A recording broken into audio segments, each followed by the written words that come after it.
Quand j'ai ouvert la porte de ma maison ce jeudi après-midi, je n'ai trouvé que des murs nus et l'écho de mes propres pas. Chaque pièce était un désert de béton froid, dépourvu du moindre souvenir, de la moindre trace de la vie que j'y avais bâtie pendant 23 ans.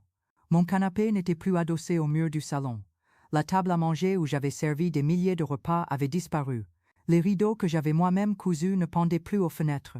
Même mon lit, celui où j'avais bercé ma fille encore bébé lors des nuits de fièvre, où j'avais cousu ses uniformes scolaires jusqu'à tard dans la nuit, où j'avais versé mes larmes silencieuses après la mort de mon mari, même ce lit avait disparu. Mes genoux ont flanché. J'ai laissé tomber mon sac sur le sol vide, et le bruit a résonné contre les murs nus comme un coup de feu. J'ai senti mon cœur se briser en fragments si minuscules que j'ai douté un instant qu'il puisse un jour être recollé. Je me suis déplacé dans les pièces en état de choc, les doigts tremblants au contact des marques laissées au sol là où les meubles avaient reposé pendant des années. Là, il y avait une tache plus claire en forme de rectangle, là où se trouvait mon armoire, là les rainures laissées par le réfrigérateur. Et là, dans un coin de la cuisine, la petite brûlure sur le linoléum que ma fille avait faite en essayant de préparer des crêpes toute seule à 10 ans. J'ai saisi mon téléphone d'une main tremblante et j'ai composé son numéro. Chaque sonnerie semblait durer une éternité. Enfin, sa voix s'est élevée de l'autre côté de la ligne, décontractée, presque joyeuse. « Allô, maman ?»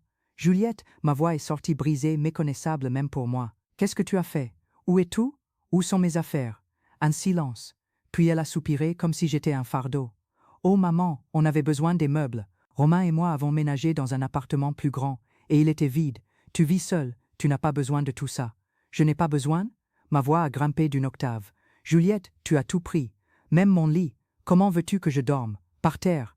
Maman, n'exagère pas. J'ai laissé tes vêtements. Et il y a des matelas pas chers en promo. Tu peux en acheter un autre. Tu peux en acheter un autre. » Comme si c'était aussi simple. Comme si mon salaire d'aide ménagère me permettait de remplacer toute une maison. Comme si ces objets ne portaient pas en eux l'histoire d'une vie entière de labeur et de sacrifice. « Tu ne m'as même pas demandé la permission. » ai-je murmuré, les larmes coulant enfin. « Tu as juste envahi ma maison et tout emporté. »« Envahi? Maman, tu m'as donné un double. Et techniquement, la moitié de ces affaires m'appartient. Papa était mon père aussi, et elle a raccroché. Je suis resté là, au milieu du salon vide, le téléphone collé à l'oreille, écoutant le silence assourdissant qui suivit. Je me suis laissé glisser le long du mur jusqu'à m'asseoir sur le sol froid, les genoux repliés contre la poitrine. Et là, dans ce vide absolu, j'ai voyagé dans le passé.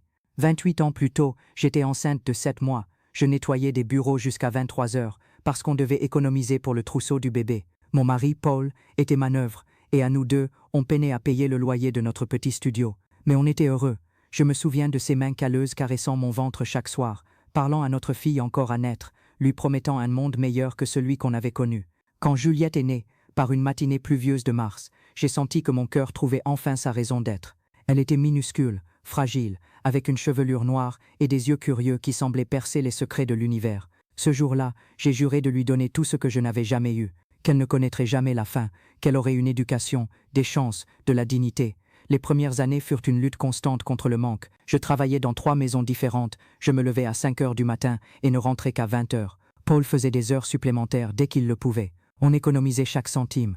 Nos vêtements étaient donnés par mes patronnes, notre nourriture se limitait à l'essentiel, mais Juliette avait toujours du lait, des couches propres, un berceau sécurisé. Quand elle a eu 4 ans, on a enfin pu acheter cette maison. Elle n'était ni neuve, ni grande, ni bien située, mais elle était à nous. Je me souviens du jour où on a reçu les clés. Paul m'a porté dans ses bras pour franchir le seuil, comme si c'était notre lune de miel. « C'est ici que notre fille va grandir », avait-il dit, les yeux brillants. « C'est ici qu'on va écrire notre histoire. » Et on l'a écrite. Chaque meuble de cette maison avait été acquis avec de la sueur et des renoncements. Le canapé, je l'avais acheté en sautant les déjeuners pendant 6 mois. La table à manger était un cadeau d'une patronne partie vivre au Canada. Les rideaux, je les avais cousus moi-même avec des chutes de tissu récupérées sur les chantiers où je travaillais. Ce lit, le lit que Juliette a pris, était le dernier cadeau que Paul m'avait fait avant de partir. Il était malade depuis 2 ans.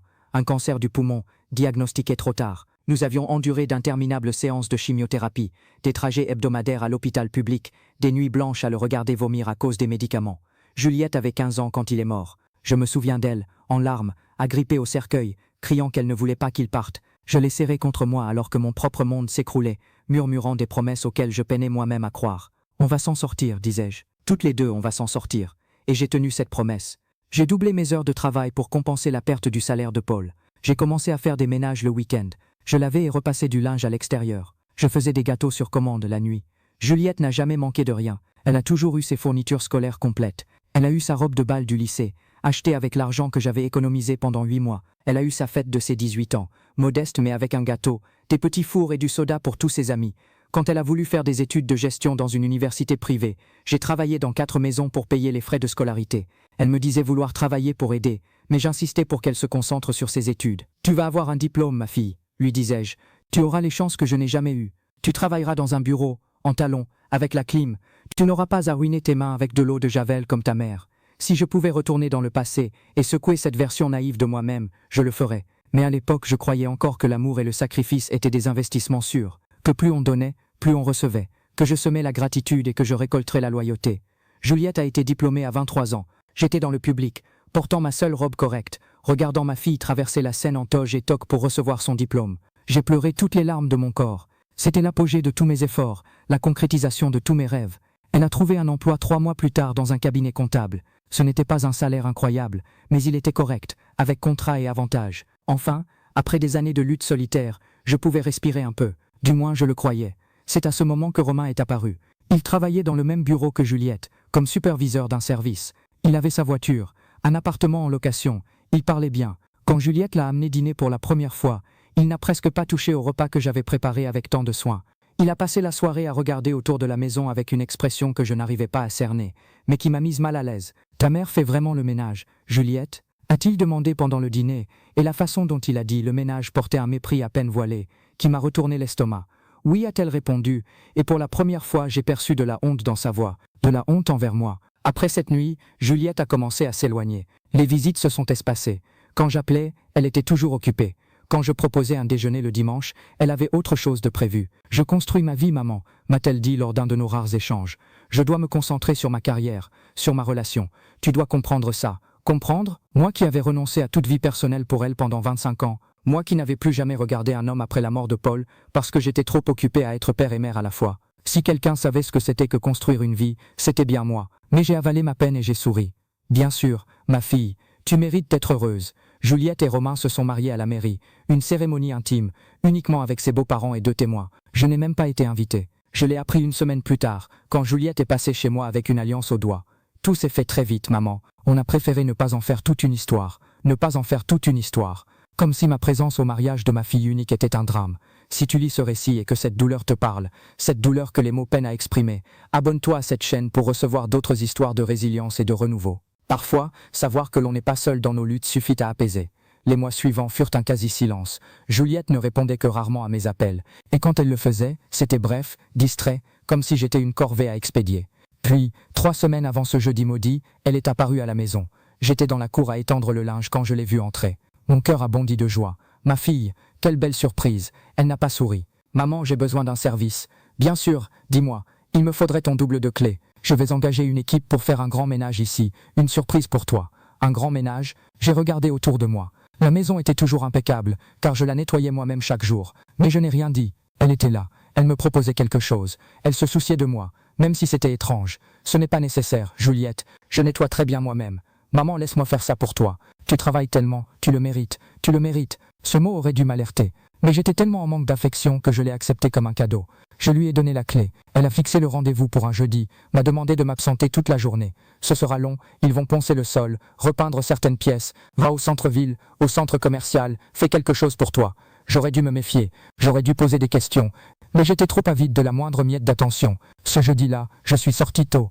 J'ai flâné dans les boutiques sans rien acheter, faute d'argent. J'ai mangé un sandwich dans une brasserie. J'ai regardé une partie d'un film au cinéma, chose que je n'avais pas faite depuis des années. En rentrant vers 17h, j'ai découvert ce décor apocalyptique. Et là, assise sur ce sol vide, la réalité m'a frappé de plein fouet. Il n'y avait jamais eu d'équipe de nettoyage. Il y avait eu un camion de déménagement. Ma fille avait tout planifié froidement, méthodiquement. Elle m'avait éloigné de chez moi pour pouvoir piller ma vie sans témoin. J'ai senti une nausée si forte que j'ai couru aux toilettes, qu'elle n'avait heureusement pas emporté. J'ai vomi toute l'angoisse, la déception, la sensation de trahison. En sortant, le visage trempé de larmes, la sonnette a retenti. Pendant un instant de folie, j'ai cru que c'était Juliette, revenue s'excuser. Mais non, c'était Madame Constance, ma voisine de 72 ans, avec un Tupperware à la main et une expression inquiète. « Marie, j'ai vu le camion aujourd'hui, j'ai vu qu'ils emportaient tes meubles. » Elle est entrée et a failli tomber en voyant la maison vide. « Mon Dieu, ils ont tout pris. C'était ma fille, ai-je réussi à dire, et le fait de le prononcer à haute voix rendait tout encore plus réel, plus douloureux. Juliette a fait ça. Madame Constance m'a prise dans ses bras, et dans cette étreinte d'une vieille dame qui me connaissait à peine, j'ai pleuré comme je n'avais plus pleuré depuis l'enterrement de Paul. J'ai pleuré pour toutes les années de sacrifice ignorés, pour ma fille devenue étrangère, pour ma naïveté de croire que l'amour suffisait. Viens dormir chez moi ce soir, m'a dit Madame Constance. Demain on verra quoi faire. J'ai accepté, je n'avais pas le choix. Cette nuit-là, j'ai dormi sur un matelas improvisé dans son salon, fixant le plafond, mon téléphone à côté de moi, espérant un appel de Juliette qui n'est jamais venu. Le lendemain, je suis allé travailler. J'ai enfilé mon uniforme, pris 2 bus, nettoyé la maison d'une famille avec 3 télés, 4 salles de bain et une cave à vin. En frottant leur sol en marbre, je pensais à ma maison vide. En rangeant les vêtements de luxe dans leur dressing climatisé, je pensais à mes quelques habits suspendus sur un fil. À midi, assise dans la buanderie en mangeant ma gamelle, j'ai reçu un message de Juliette. Un seul, après 24 heures. Maman, arrête ton cinéma. Tu fais une montagne de rien. Les meubles étaient vieux. C'était le moment de changer. Bisous. Changer. Avec quel argent? Au juste. Ce message a été la goutte de trop. Quelque chose en moi, serré et douloureux depuis la veille, a commencé à se solidifier. Ce n'était plus de la peine. C'était autre chose. C'était de la colère, de l'indignation. Un réveil. J'ai passé les jours suivants chez Madame Constance, qui insistait pour que je reste tant que nécessaire. Je travaillais la journée, et le soir je retournais dans cette maison étrangère, qui m'avait accueilli avec plus de chaleur que ma propre fille. Au 5e jour, Madame Constance m'a appelé à sa table. « Marie, je dois te dire quelque chose. J'aurais dû te le dire plus tôt, mais j'attendais le bon moment. Je crois que c'est maintenant. Mon cœur s'est accéléré. » Quoi donc? Jeudi dernier, quand j'ai vu le camion, je pensais que tu déménageais. Je suis allé te dire au revoir. C'est là que j'ai vu ta fille superviser le déménagement. Elle était avec son mari. Elle riait, Marie. Elle riait pendant qu'ils ont porté tes affaires. J'ai eu l'impression d'être poignardé à nouveau. Riant, je l'ai entendu au téléphone. A continué Madame Constance, hésitante. Elle disait à quelqu'un, « Enfin cette vieille maison a servi à quelque chose. Mon nouvel appartement est meublé gratuitement. » Puis elle a ri et a ajouté, « Ma mère ne pourra jamais remplacer tout ça avec ce qu'elle gagne. Elle sera bien obligée d'accepter. » Les mots ricochaient dans mon crâne. Elle savait exactement ce qu'elle faisait. Elle savait qu'elle me laisserait démunie. Et elle n'en avait rien à faire. Pire, elle trouvait ça drôle. Il y a autre chose. Madame Constance a pris ma main. J'ai pris en photo la plaque du camion. Et j'ai le nom de l'entreprise de déménagement. Je me suis dit que ça pourrait servir. Servir à quoi? Pour suivre ma propre fille. Montrer publiquement que l'enfant que j'avais élevé avec tant d'amour m'avait traité comme un déchet. L'humiliation serait double. Mais alors je me suis rappelé autre chose. La maison, l'acte de propriété était à mon nom. Paul m'avait tout laissé à sa mort. Juliette n'avait jamais eu de droit légal sur ce bien. Elle avait menti en disant que la moitié lui revenait. Le lendemain, je suis allé voir un avocat. J'ai utilisé une partie de mes maigres économies pour payer la consultation. J'ai tout expliqué, montré l'acte, raconté chaque détail. L'avocat, un homme d'une 50aine d'années avec des lunettes à monture fine, m'a écouté attentivement. Madame Marie, votre fille a commis un vol. Même en famille, elle n'avait pas le droit d'entrer chez vous et de tout emporter sans consentement. Vous pouvez engager des poursuites. Mais elle a ma clé. Je la lui ai donnée, sous un prétexte mensonger. Cela s'appelle un abus de confiance. Elle vous a délibérément trompé. J'ai ressenti un mélange de soulagement et de désespoir. C'est ma fille. Si je porte plainte, je sais que c'est difficile, mais elle doit vous rendre vos biens ou vous indemniser. Elle ne peut pas vous voler impunément sous prétexte qu'elle est votre fille. J'ai demandé quelques jours pour réfléchir. Je suis retourné chez moi, la maison vide pour la première fois depuis ce jour fatidique. J'ai parcouru les pièces, me suis autorisé à ressentir l'absence de chaque objet, puis je me suis assise par terre, en face du mur où le canapé se trouvait autrefois, et j'ai pris une décision, pas encore sur la plainte, mais sur moi-même. Pendant 28 ans, j'ai défini mon existence par la maternité. J'ai été mère avant d'être femme. Personne, individu. Chaque choix que j'ai fait a été pour Juliette. Chaque euro gagné était pour Juliette. Chaque rêve abandonné était pour Juliette. Et quand elle n'a plus besoin de moi, elle m'a jeté comme un vieux meuble sans utilité. Mais tu sais quoi? Ce jour-là, sur ce seul froid, j'ai compris que je n'étais pas le vieux meuble. J'étais la maison. Et une maison, ça ne se vole pas. Ça reste, ça résiste. Le lendemain, je n'ai pas rappelé l'avocat. À la place, je suis allé au commissariat et j'ai déposé une plainte pour vol. Pas par vengeance, ni par justice. Ensuite, je suis allé à l'entreprise de déménagement avec la photo de Madame Constance. Ils ont confirmé que ma fille avait bien commandé le service. Ils m'ont donné l'adresse de destination, son appartement. Avec ces documents, je suis retourné voir l'avocat.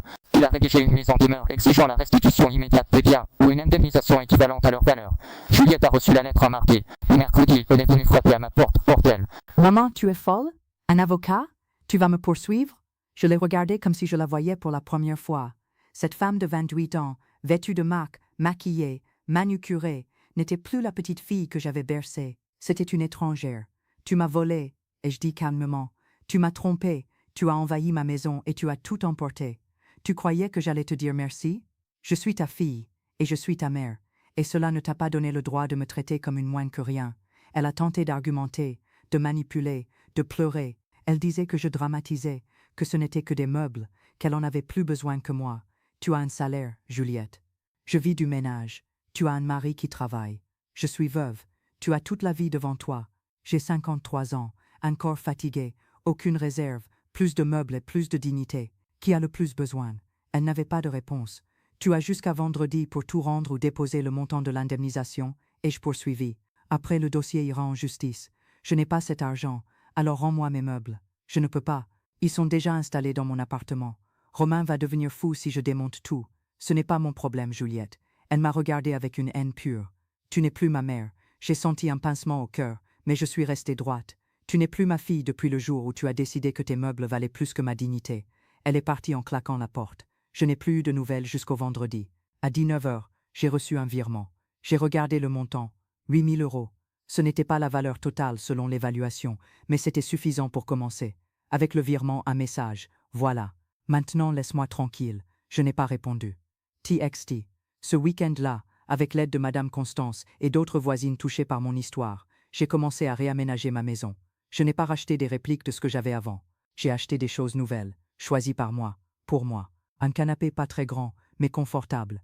Un lit, une place avec un matelas bien ferme. Une petite table, suffisante pour une seule personne. J'ai choisi des couleurs différentes, des tons que j'aimais mais que je n'avais jamais osé utiliser. J'ai accroché des tableaux trouvés dans une brocante. J'ai acheté des plantes et les ai mises à la fenêtre. J'ai transformé cette maison, qui n'était qu'un décor de ma maternité, en un vrai foyer qui m'appartenait. 3 mois plus tard, Juliette est revenue. Elle était différente, moins arrogante. Elle avait des cernes sous les yeux. Je peux entrer. Je l'ai laissée entrer. Elle a regardé autour d'elle, observant les changements, et quelque chose a vacillé sur son visage. C'est joli, a-t-elle murmuré. Merci, maman, je suis venue m'excuser. Je l'ai écoutée en silence. Romain et moi, on se sépare. Ce n'est pas l'homme que je croyais. Il m'a toujours fait sentir que rien de ce que j'avais n'était assez bien, que tu n'étais pas assez bien. Il me répétait que pour être digne de lui, je devais couper avec mes origines, se détacher de toi, de tout ce que tu représentais. Elle a fondu en larmes. Il disait que tes meubles étaient honteux, que si ses amis les voyaient, ils nous jugeraient. Et je l'ai cru. J'ai eu honte de toi, honte de tout ce que tu avais fait pour moi. Une part de moi avait envie de la prendre dans mes bras, de lui dire que tout allait bien. Mais une autre part, celle qui avait grandi et guéri ces derniers mois, savait que tout n'allait pas bien. Juliette, ce n'est pas lui qui a agi. C'est toi qui as fait des choix. Tu as choisi les meubles au lieu de ta mère. Tu as choisi le statut au lieu des valeurs. Romain a influencé peut-être, mais c'est toi qui as exécuté le plan. Je sais, sanglota-t-elle. Et je me déteste pour ça. Alors utilise cette douleur pour changer, pour grandir, pour ne plus jamais traiter quelqu'un comme tu m'as traité. Tu peux me pardonner. J'ai regardé ma fille, celle que j'ai portée, allaitée, élevée avec tant de sacrifices, et j'ai compris quelque chose d'essentiel. Pardonner ne veut pas dire se réconcilier. Pardonner ne veut pas dire oublier. Pardonner ne veut pas dire revenir en arrière. Je te pardonne, et je dis lentement. Mais le pardon n'efface pas ce qui s'est passé. Il ne reconstruit pas la confiance. Il ne répare pas ce qui a été brisé. Je peux te pardonner et malgré tout garder mes distances. Je comprends, dit-elle, et elle semblait sincère. Je peux essayer de regagner ta confiance. Avec le temps, tu peux essayer. Mais je ne te promets rien. Je ne sais pas si je pourrai un jour te revoir de la même manière. Elle a hoché la tête et s'est levée. À la porte, elle s'est retournée. Maman, tu es différente. Oui, plus forte, pas plus forte. Juste plus décidée à ne plus m'annuler pour que les autres puissent exister. Après son départ, je me suis assise sur mon nouveau canapé et j'ai regardé ma maison. Elle n'était pas parfaite, elle n'était pas encore complète, mais elle était à moi, vraiment à moi. Construite non pas avec du sacrifice silencieux et l'attente d'un retour, mais avec la conscience que je méritais aussi un chez moi. Juliette est revenue d'autres fois dans les mois suivants. Des conversations brèves, inconfortables mais honnêtes. Elle a commencé une thérapie et a lentement déconstruit les idées toxiques qu'elle avait adoptées. Elle a tenté de me rendre certains meubles, mais j'ai refusé. Je ne veux pas récupérer ce qui m'a été arraché, Juliette. Je veux construire du neuf. Et je peux faire partie de ce nouveau départ. A-t-elle demandé vulnérable? Je ne sais pas encore. Mais tu peux essayer. Et elle essaie. Je ne sais pas si nous retrouverons un jour la complicité d'avant, ni si je pourrai lui faire confiance à nouveau pleinement. Les cicatrices ne disparaissent pas. Elles font juste moins mal avec le temps. Mais j'ai appris une chose essentielle dans tout ce processus. Pendant des années, j'ai cru que pour être une bonne mère, il fallait tout sacrifier, même ma propre dignité. J'ai cru que l'amour maternel signifiait martyr, abnégation, disponibilité inconditionnelle, même lorsqu'on me traitait comme un paillasson. Je me trompais. Être une bonne mère, c'est aussi enseigner les limites. Enseigner que l'amour ne donne pas le droit d'abuser. Enseigner que la gratitude ne se réclame pas, mais s'inspire par l'exemple. Et surtout, enseigner que les femmes, mères, filles, toutes ne sont pas des extensions des autres. Nous sommes des êtres entiers, dignes de respect, méritant un espace, capables de reconstruction. La maison que Juliette a vidée est devenue l'utérus dans lequel je suis né à nouveau. Pas comme mère d'abord, mais comme mari. Une femme qui nettoie des maisons avec fierté, qui cultive des plantes sur son rebord de fenêtre, qui prend son petit déjeuner seule sans solitude, qui a appris que sa propre compagnie suffit. Je travaille encore dur, je me lève tôt, je rentre tard, mes mains sont encore rêches à force d'eau de javel. Mais aujourd'hui, quand je rentre chez moi, c'est dans un lieu qui m'accueille non pas avec le souvenir de ce que j'ai donné, mais avec la célébration de ce que je suis. Et quand je ferme la porte derrière moi, je laisse dehors non seulement la fatigue du jour, mais aussi l'ancienne croyance que ma valeur se résume à ce que je fais pour les autres. Car j'ai appris, de la manière la plus douloureuse, que la personne la plus importante à prendre soin, c'est moi-même. Le reste est une conséquence, pas un but. Ceci est mon histoire. L'histoire d'une trahison qui est devenue libération. D'un vide comblé non par des objets, mais par la dignité. D'une fille qui, par la douleur, m'a appris la leçon la plus précieuse, que l'amour de soi n'est pas de l'égoïsme, c'est de la survie. Et j'ai survécu, et je suis là, et je suis entière, et cela j'ai découvert, est plus que suffisant.